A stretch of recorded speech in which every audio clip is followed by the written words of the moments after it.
pessoal, eu sou a professora Solange Mouzinho, sejam todos e todas muito bem-vindos e bem-vindas ao meu canal.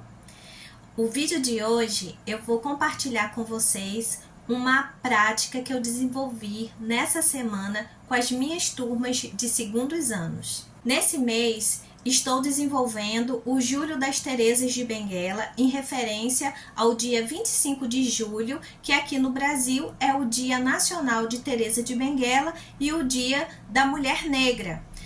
Na semana passada, eu compartilhei com vocês 5 dicas de livros para desenvolver práticas fazendo referência a essa data. E para desenvolver a atividade dessa semana, eu utilizei o livro Mulheres Negras no Brasil Escravista e do Pós-Emancipação, organizado pela Giovana Xavier, Juliana Barreto Farias e Flávio Gomes.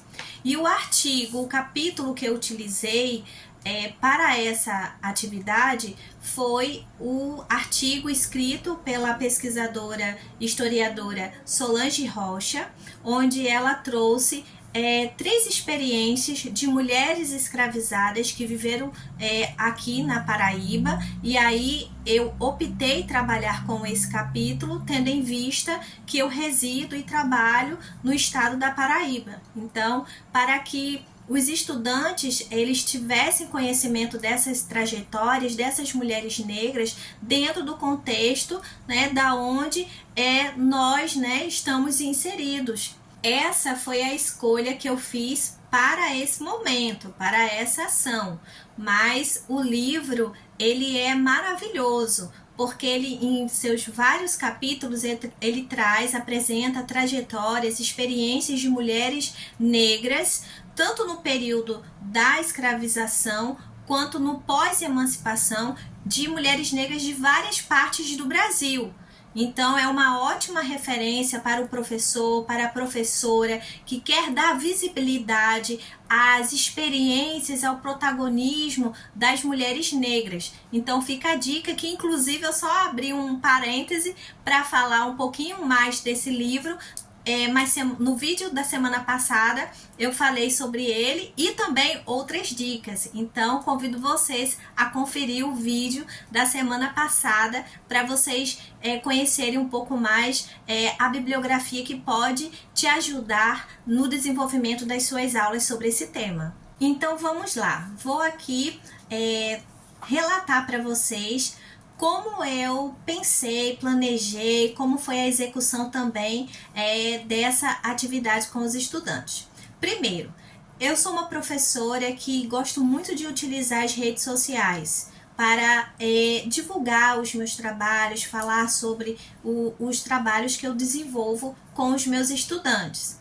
Principalmente nesse momento que a nossa escola ela está no processo de reforma e nós ainda estamos com as aulas remotas. Então, o meio de comunicação que nós temos com os estudantes são as mídias sociais, as redes sociais. Então, 2 dias antes de acontecer a aula, eu comecei a fazer a divulgação do tema da aula. Então, tem a arte do projeto e o título da aula foi Ser Mulher Negra no Brasil Escravista, Experiências Insubmissas.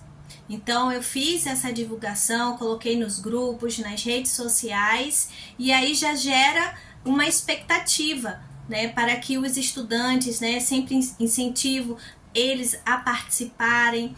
E também, sempre no final da apresentação, da discussão, sempre tem uma atividade que eu peço para eles fazerem. Então, eu comecei a aula explicando para os estudantes do segundo ano por que nós estávamos tratando desse tema. Falei da Lei 10.639, promulgada em 2003, quando impôs a obrigatoriedade do ensino da história da África e da cultura afro-brasileira no ensino básico. Então, trabalhar o 25 de julho, o Dia Nacional de Teresa de Benguela, é cumprir a Lei 10.639, uma lei muito importante no combate ao racismo através da educação. E depois também expliquei a origem do 25 de julho como o Dia Internacional da Mulher Negra, Latino-Americana e Caribenha, e em 2014, né, ficou marcado aí como o Dia de Teresa de Benguela e o Dia da Mulher Negra. Então eu sempre faço essas explicações para os estudantes, para eles entenderem o porquê, né, a importância de trabalhar esse tema. Após essa explicação, eu passei a tratar sobre a escravidão aqui no Brasil. Então, quais foram as experiências, né, das mulheres que eu ressaltei nessa aula? Então, primeiro eu falei da experiência de Teresa de Benguela, que foi uma mulher, uma líder quilombola, que se inseriu ali no século XVIII, né, no período colonial, e das mulheres negras escravizadas que viveram aqui na Paraíba no século XIX, que foi Gertrudes Maria, Juliana e Salústia. Então, eu fiz uma apresentação geral de como funcionava a escravidão aqui no Brasil dentro desses contextos históricos. E aí, durante a explicação, eu lancei uma pergunta para os estudantes. Eu perguntei se eles imaginavam, se eles parassem para imaginar como era a vida dessas pessoas escravizadas, como é que eles viviam ali, como é que era o cotidiano deles. E eles responderam, né, a maior parte se dividiram ou entre o escravizado que só trabalha ou o escravizado que está sendo chicoteado. Então, essa resposta deles demonstra o que está marcado na mentalidade das pessoas quando se pensa na pessoa escravizada.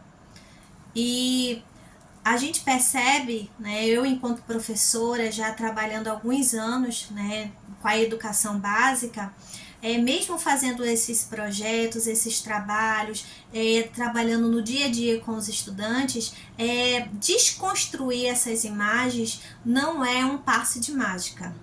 Tá? Estou trabalhando esse tema hoje, amanhã terei estudantes conscientes, todos eles, enfim. Então é difícil. Então por isso que é importante nós professores e professoras, estar sempre trabalhando esses temas para justamente construir uma conscientização maior dos estudantes em relação a esse tema.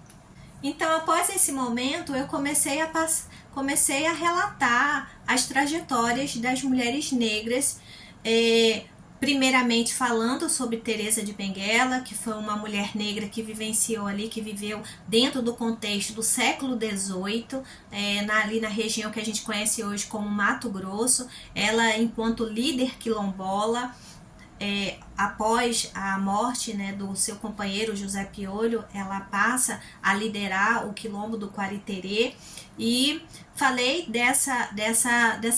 desse papel de liderança que ela exercia dentro do quilombo.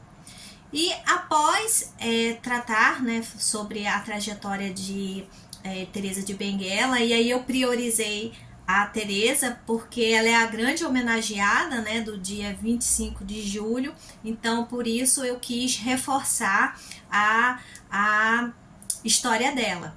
Depois eu passei a tratar sobre a trajetória das mulheres negras que viveram aqui no contexto da Paraíba no período do século XIX. Então eu comecei a relatar a experiência de Gertrudes Maria. Gertrudes Maria, uma mulher preta que viveu no início do século XIX aqui na Paraíba, ela conseguiu comprar sua carta de alforria por 100 mil réis. Só que a sua carta de alforria, tinha uma condição. E qual era essa condição? Dela acompanhar os seus proprietários até a morte deles. E ela exercia a função de quitandeira. Então, provavelmente, ela conseguiu comprar, segundo a pesquisa, né, da historiadora Solange Rocha, conseguiu comprar a sua carta de alforria, provavelmente como resultado, né, como fruto do seu trabalho de quitandeira. Sendo que os proprietários dela se envolveram, tinham uma dívida, e os credores queriam que eles pagassem, né, a dívida, né, reescravizando, colocando ela na condição de escravizada. Então, o que aconteceu? Ela, sabendo disso, ela vai se articular, procurar pessoas, né, advogados, né, para poder entrar na justiça para conseguir manter a sua carta de liberdade.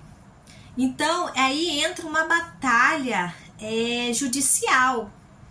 E aí é muito interessante porque ela vai passar por vários, né, advogados, tentando, sempre apelando para tentar resolver essa causa, né, sendo que o final, né, como foi o desfecho, né, de todo esse processo, infelizmente a pesquisadora não conseguiu por conta da limitação da documentação, mas é uma história, né, uma trajetória de uma mulher de muita coragem, de muito também articulada dentro desse contexto, início do século XIX, ali na década de 1820, e foi muito interessante ver como os estudantes viram essa história, mas isso aí eu conto para vocês um pouquinho mais adiante. Então vamos conhecer outra história que eles conheceram.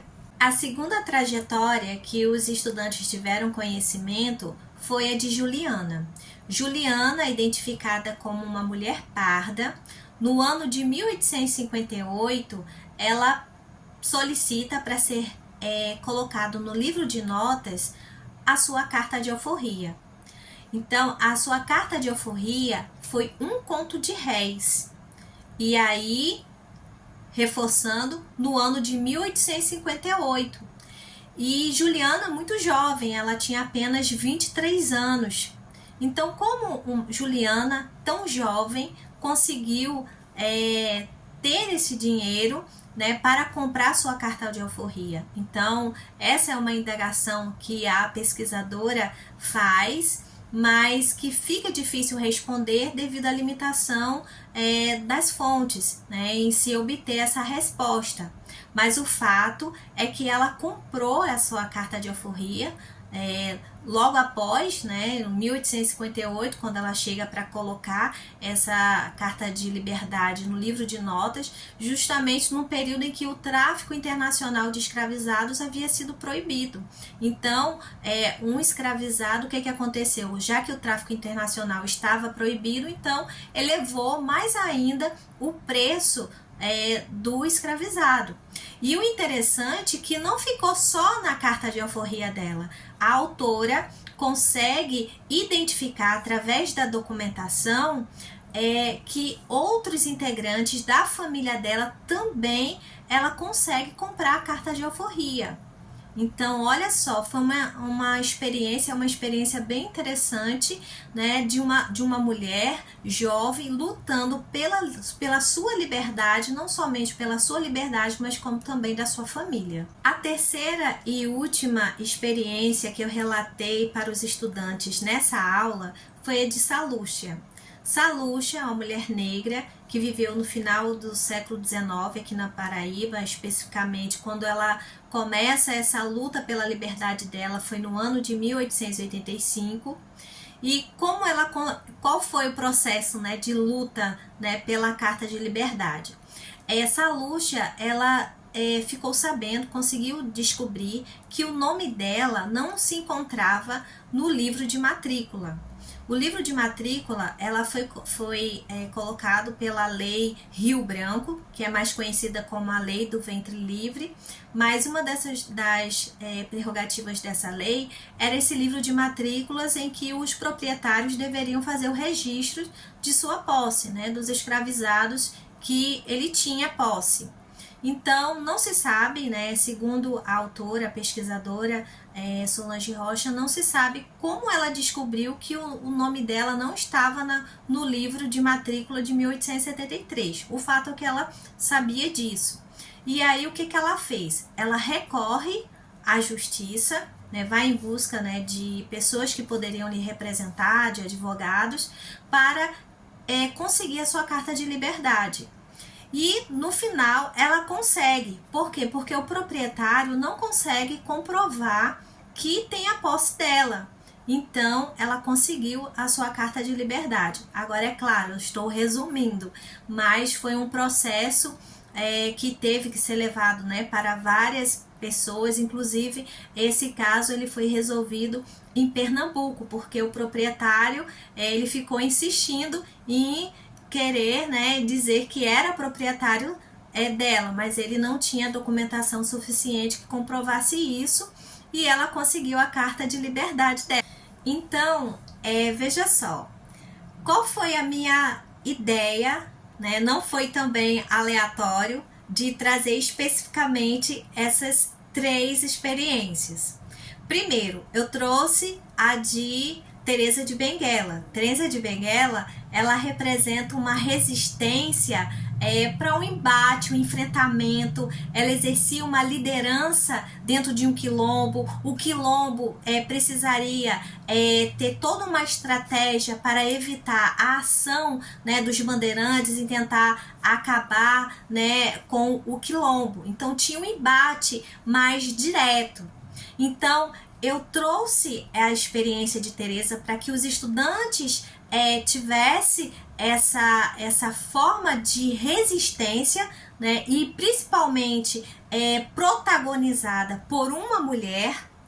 Mas também eu trouxe essas experiências, né, da Gertrudes Maria, de Juliana, da Salúcia, é claro, né, em um outro contexto histórico, né, que é o século XIX, em que elas poderiam, né, recorrer, tinha essa brecha colocada pelo sistema, conforme a pesquisadora ela relata, né, que elas foram muito estratégicas para poder utilizar essas brechas do sistema para conseguir a sua carta de liberdade.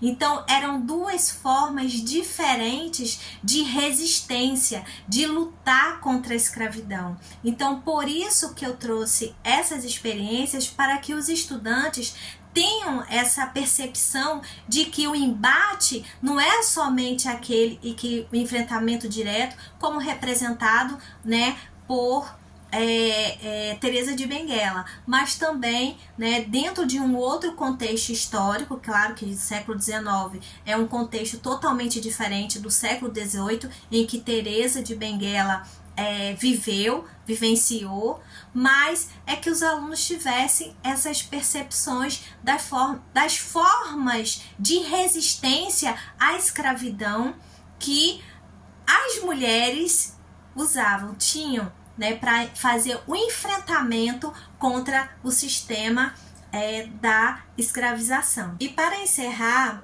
eu gostaria de compartilhar com vocês algumas respostas dos estudantes, porque, como eu havia dito anteriormente, sempre quando eu faço atividades, ações como essa, ao final eu gosto de aplicar uns exercícios, principalmente dentro desse contexto que a nossa escola está vivenciando, das aulas remotas, né? Eu estou aqui na minha casa, os estudantes estão na casa deles, geralmente estão com as câmeras fechadas, a gente nunca sabe ao certo se eles estão ali nos ouvindo, se estão atentos e atentas. Então, eu sempre coloco esses exercícios ao final para verificar se eles acompanharam a discussão e também se tiveram, né, qual foi o entendimento que eles tiveram dessa discussão. Então, a primeira pergunta que eu fiz foi a seguinte: a ação de hoje trouxe 4 experiências de mulheres negras que viveram no período em que vigorou a escravidão no Brasil. Com base no que foi apresentado e discutido, de que maneira essas 4 mulheres foram submissas nesse contexto histórico? Então, meu objetivo era saber se eles entenderam qual o conceito de insubmissão, como é que essas mulheres elas foram insubmissas. E aí, justamente para contrapor aquela mentalidade, né, de que a pessoa escravizada, ela foi conformada, né, ou ela só estava trabalhando, ou estava sendo penalizada, castigada. Então, eu queria trazer essa discussão para que eles tivessem, né, ajudasse a desconstruir essa mentalidade que muitos têm em relação à pessoa escravizada, daquele que é submisso, que está conformado com a sua situação enquanto escravizado. E as experiências trazidas principalmente por mulheres, como foi o caso de Teresa e da Gertrudes Maria, da Salucha, Juliana, cada uma com o seu jeito, elas foram, resistiram à escravidão. E olha só essa resposta, que eu gostei muito. A estudante respondeu assim: as 4 mulheres foram insubmissas ao resistir e combater o sistema opressor da escravidão. Então, as outras respostas foram parecidas com essa que eu acabei de falar aqui para vocês. Uma outra pergunta que eu gostaria de compartilhar com vocês, que eu fiz para os estudantes, entre as histórias apresentadas, qual delas te chamou mais a atenção? Por quê? Pessoal, a trajetória que mais chamou a atenção dos estudantes foi Teresa de Benguela. Por quê? Pelo fato dela ser mulher e ter sido uma liderança no quilombo. Então, geralmente, as pessoas, quando pensam num papel de liderança, não vem à sua mente uma figura feminina, geralmente vem uma figura masculina. Então, isso a gente percebe através da fala dos estudantes e a forma como eles respondem. Então, eles acharam isso fantástico pelo fato dela ser mulher e ser líder. E por mais de 2 décadas, foi mais ou menos 20 anos o período em que ela liderou o quilombo do Quariterê. Além de Teresa de Benguela, eles também citaram Salucha, Juliana e também Gertrudes Maria. Mas teve uma resposta que falaram sobre Gertrudes Maria que eu achei bastante interessante e eu vou ler aqui para vocês, tá? Abre aspas, que aqui é uma fala de um estudante. Então eu perguntei qual a história que tinha mais chamado a atenção e a pessoa respondeu, a de Gertrudes Maria. Por quê? Sua luta pela carta de alforria, que só seria concedida quando seus patrões falecessem e ainda corria risco de perdê-la por conta de uma dívida, me faz imaginar o quão desesperador deva ter sido para ela ter tido a rara esperança e a quase perder por uma negociação e mesmo assim tentou. Correu atrás de advogados e lutou. O triste é que não sabemos o resto da história, mas toda a trajetória dela até aquele momento foi o suficiente para vermos a sua coragem. Então, a pessoa que respondeu, o estudante ou a estudante, que eu só peguei o resumo das respostas, ele ficou imaginando quão desesperador deve ter sido para ela aquela situação, das pessoas, dos credores dos seus proprietários, dos seus proprietários quererem ela como pagamento da dívida e ela perder a sua carta de liberdade. Então, foi bastante interessante ver a resposta, ler a resposta desse estudante ou dessa estudante. A outra pergunta que eu fiz para os estudantes foi a seguinte: que lição você leva para a sua vida a partir das trajetórias dessas mulheres negras? Teresa de Benguela, Gertrudes Maria, Juliana e Salucha. Então, a ideia também, ao trazer essas trajetórias, é inspirar os estudantes, ter como exemplo, como inspiração, mulheres negras. Então, entre tantas respostas, exaltando a força, a resistência, a coragem, a resiliência delas, eu gostaria de ler uma resposta que eu achei bastante interessante.